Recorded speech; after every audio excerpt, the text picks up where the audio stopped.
आज आज़ाद कश्मीर के अंदर भी जो है वो इलेक्शन हो रहा है और आज़ाद कश्मीर के इस इलेक्शन की जो हाईलाइट है वो हाईलाइट है मरियम नवाज शरीफ साहिबा की पंजाब की हुकूमत की कारकर्दगी।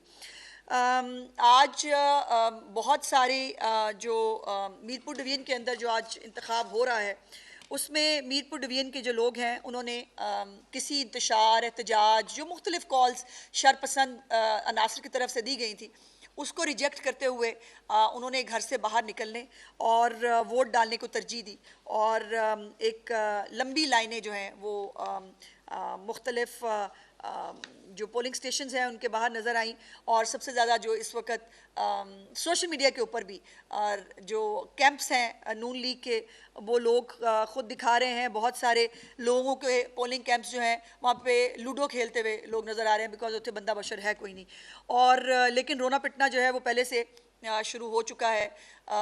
अभी कल जो एक रात को एक बड़ी अजीबोगरीब फुटेज सामने आई, ये दिखाइए जी ज़रा, ये फुटेज दिखाइए ज़रा। इस वक्त हमने छापा मारा है। मैं उम्मीदवार असेंबली हूँ हल्का अहले-10 कोटली सिटी से मुस्लिम लीग नून का। ये रहमान रहीम साहब ने हमारे बरतानिया के सदर इनकी वार्ड के अंदर ये दो आपको नजर आ रहे हैं, ये अफसर हैं, ठीक है जी। हल्के से सियासी स्टेक होल्डर है, पीपल्स पार्टी का सकलेन शाह उसका नाम है, उसके घर ये बैठे हुए ये थैले इधर ये देखें ये थैले धांधली हो रहा है, ठीक है जी। क्या और कल जो है ये कुछ कर चुके होंगे हमें नहीं पता। साथ पूरे बैग जो है वो उठा के भाग गए और कल बस बेटा बंद कीजिए, ये आवाज़ बंद कर दें, वैसे चलने दें इसको। कल जो है वो आपको याद होगा कि जो है वो भाषण दिया गया, धांधली ना करें, हम धांधली होने नहीं देंगे और पता नहीं क्या क्या हो जाएगा। और दूसरा उसका असल चेहरा ये आपके सामने है और इसके ऊपर राना सनाउल्लाह साहब ने भी जो है वो बात की कि ये जो तरीक़ाकार है कि थैले घर ले जाने हैं। वैसे ये भी रिवाज है मुख्तलिफ जगहों के ऊपर कि वहाँ पे उम्मीदवार ही गायब हो जाते होते हैं, मुखालिफ उम्मीदवारों को गायब करने का जहाँ रवाज हो वहाँ पे देखिए थैले गायब करना कौन सी बड़ी बात है, कोई ज़्यादा बड़ी बात है नहीं। लेकिन अभी आपने सोशल मीडिया के ऊपर देखें या आप इस वक्त आज़ाद कश्मीर के अंदर जो लोग रिपोर्टिंग कर रहे हैं उनसे बात करें कि जो वहाँ पर लोग वोट डाल रहे हैं, सबका ये कहना है कि हम मुतासर हैं मरियम नवाज शरीफ साहिबा के पंजाब की कारकर्दगी से। हम पंजाब जैसा सुथरा कश्मीर देखना चाहते हैं। हम पंजाब की इलेक्ट्रिक बसों की तरह की इलेक्ट्रिक बसें अपने जो है वो इलाके में देखना चाहते हैं। हम जो है वो अपने बच्चों के लिए होनहार स्कॉलरशिप्स और लैपटॉप्स चाहते हैं। हम भी जो है वो अपनी छत अपना घर जैसा प्रोग्राम चाहते हैं जिसमें बेघर लोगों को जो है वो छतें जो हैं वो प्रोवाइड की जाएं। वो भी अपने लिए जो है आसान कारोबार चाहते हैं। वो भी अपने लिए जो है वो जो कारोबार के हवाले से या जो ट्रेनिंग है, जो इस वक्त चीफ मिनिस्टर साहबा का एक फ्लैगशिप प्रोग्राम है जिसमें यूथ को जो है वो टेक्निकल ट्रेनिंग के साथ मुल्क से बाहर भिजवाया जा रहा है, वो भी अपने बच्चों के लिए प्रवास कार्ड चाहते हैं और वो भी वही तरक्की चाहते हैं जो पंजाब के अंदर है। वैसे हमारे जो बाकी लोग वहाँ मुख्तलिफ पार्टियाँ इलेक्शन लड़ रही हैं, किसी एक ने ये नहीं कहा कि हम भी आज़ाद कश्मीर को फलाना फलाना फलाना सूबा बना देंगे, किसी ने नहीं कहा, कोई कह नहीं पा रहा।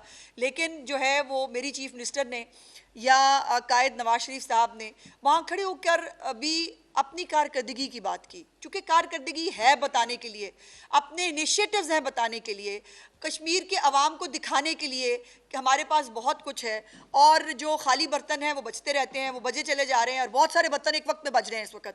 लेकिन मेरी गुजारिश ये है कि आप भी जो है जो लोग भी, हर एक का हक है, सियासी पार्टी का हक है वो अपना वोट मांगे, लेकिन साथ साथ वो बताएं कि आप क्या देंगे कश्मीर के अवाम को। आपकी जहां बहुत सालों से हुकूमत है वहां पे आपने लोगों को क्या दिया और आप जो है वो कश्मीर के अवाम को जो है वो वहां क्या देना चाहते हैं, क्या देंगे। सो ये और एक जो इस हवाले से इम्पॉर्टेंट चीज़ है कि कल जो है वो एक स्टेटमेंट मैंने देखा कि जी वो बसें जो हैं वो मिलना हक होता है, वो कोई तोहफ़ा नहीं होता। बिल्कुल सही बात है, तो देना चाहिए ना, जहाँ जहाँ जिसकी हुकूमत है वहाँ वो तोहफे दें ना अपने लोगों को, और मीरपुर ख़ास को भी दें, कश्मीर को भी दें, हैदराबाद को भी दें, सबको दें, हमें खुशी होगी। लेकिन मुझे अफसोस ये होता है कि पंजाब में कोई जो है वो प्रोग्राम हो तब रोना धोना शुरू हो जाता है, कश्मीर के लोगों का भला करने की कोशिश करें तब रोना धोना शुरू हो जाता है। तो ये कोई अच्छी जो है वो रिवायत नहीं है। आप अपनी परफॉर्मेंस के नाम के ऊपर जो है वो वोट मांगें, उल्टे सीधे मुंह बनाकर बड़ों की तौहीन करके जो है वो वोट मांगना, ये तो कोई अच्छा तरीकाकार नहीं है।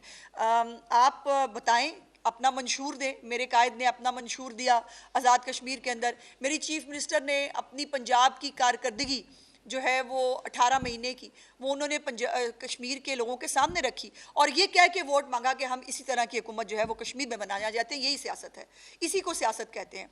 किसी पे इल्ज़ाम नहीं लगाया, किसी के खिलाफ बदज़बानी नहीं की, किसी को जो है वो किसी की जो है वो नकल उतारने की या तौहीन करने की कोशिश नहीं की। अपना मंशूर पेश किया और मंशूर पर पेश करके लोगों से वोट मांगा। और आज अल्हम्दुलिल्लाह, अगर आप सोशल मीडिया के ऊपर भी देखें, बच्चे हों, बड़े हों, औरतें हों, वो सब कह रहे हैं कि हम पंजाब जैसी तरक्की चाहते हैं। तो पंजाब एक मॉडल है इस वक्त, और जहाँ जहाँ बाकियों की हुकूमत है वहाँ के लोग भी कहते हैं। अभी मैंने आपको दिखाया है, वो कराची का शहरी खुद कह रहा है, उसको हमने तो नहीं कहा भाई, वो खुद गजरी के साथ अगर कलमा चौक के अंडरपास का अगर वो कंपैरिजन कर रहा है तो ये उसकी चॉइस है। वो खुद कह रहा है कि पंजाब जैसी तरक्की जो है वो वहाँ भी होनी चाहिए। शजील मेमन साहब का आपने जो है वो थैंक यू वेरी मच जी, शुक्रिया। मैडम, आपने अभी फरमाया कि जो ग्रीन बसेस हैं जी वो अवाम का हक है जी। तो अगर सिंध की अवाम आपसे ग्रीन बसें मांगे तो आप देंगे उनको? और दूसरा, आगे चेलम आ रहा है और उर्स हज़रत आका बिन बख्श आ रहा है, 28 तारीख से 27 तारीख तक जो है वो शदीद बारिशों का जो है वो बताया गया है जी। तो इस हवाले से क्या तैयारियां की गई हैं? क्योंकि मौसलाधार बारिश के खदशे का इज़हार किया है महकमा मौसमियात ने, तो इसका भी नजर जवाब। देखिए, गुजारिश ये है कि मैंने पूरी अपनी प्रेस कॉन्फ्रेंस जो है वो मेरी इस मानसून के हवाले से और बारिशों के हवाले से ही थी। चेलम इमाम हुसैन अलैहिस्सलाम के ऊपर भी और बाकी भी जो उर्स है उसके ऊपर भी तमाम तर इक़दामात जो हैं वो हिफाजती इक़दामात हों या जो इंतज़ामी इंतज़ामात हैं वो सब मुकम्मल कर लिए गए हैं। और ज़ायरीन को जो है वो कोशिश की जाएगी, जो लोग भी उर्स पे तशरीफ़ ला रहे हैं या जो चेलम इमाम हुसैन पे आ रहे हैं, उन सब के लिए जो है, जो भी पंजाब हुकूमत, पहले भी आपको याद है कि मुहर्रमुल हराम के अंदर भी चीफ मिनिस्टर साहिबा ने जो ये 3 मुहर्रम गुजरे हैं उनके अंदर जितनी भी अनप्रेसिडेंटेड जो इंतज़ामात किए उसको ख़ुद भी लोग एक्नॉलेज करते हैं। जो हमारे मुंतज़मीन हैं, वो मजालिस के हों या बाकी जो उर्स होते हैं उनके हों, वो इसको एक्नॉलेज करते हैं। सो इस हवाले से जो है वो पूरी तैयारी मौजूद है। वासा आपको फील्ड में काम करती हुई नज़र आएगी, सुथरा पंजाब आपको काम करता हुआ नज़र आएगा। और ग्रीन बसेस जो है वो कल मैंने सुना कि वो मेरे बयान के खैर जवाब में शायद पता नहीं किसने, अव्वल तो 100 बयान आए थे तो मुझे याद नहीं कौन सा किस किस का था। तो किसी ने कहा कि जी वो हमारा प्रोजेक्ट था बसों का। तो सवाल यह है कि आपका प्रोजेक्ट था तो वो कहाँ खड़ा है इतने सालों बाद, 17 साल बाद, और 18 महीने के अंदर जो है वो पंजाब के तमाम डिस्ट्रिक्ट्स के अंदर ग्रीन बसें जा चुकी हैं। अब इसके ऊपर आपको ये बात कह के खुश होना चाहिए या शर्मिंदा होना चाहिए, फैसला खुद कर। बारी बारी जी। उन पर वो आज जो है ना कोई इतनी खास तनकीद नहीं करते। पंजाब से क्या प्रॉब्लम है? पंजाब पे ही जब भी तनकीद करते हैं बिलावल साहब भी। आप चंगे भले सियाने सीनियर साफ़ी हैं, आपको पता होना चाहिए कि पंजाब से डर लगता है, पंजाब की परफॉर्मेंस से डर लगता है। जब बाकी सूबों के लोग कहते हैं हमें भी चीफ मिनिस्टर मरियम नवाज़ जैसी चाहिए तो डर लगता है। जब जो है वो दूसरे सूबों के लोग कहते हैं हमें भी पंजाब जैसी तरक्की चाहिए तो डर लगता है। जब दूसरे सूबों के लोग मुवाजना करते हैं कचरे के ढेर जो है वो दिखा के और पंजाब के सुथरा पंजाब के, तो फिर डर लगता है।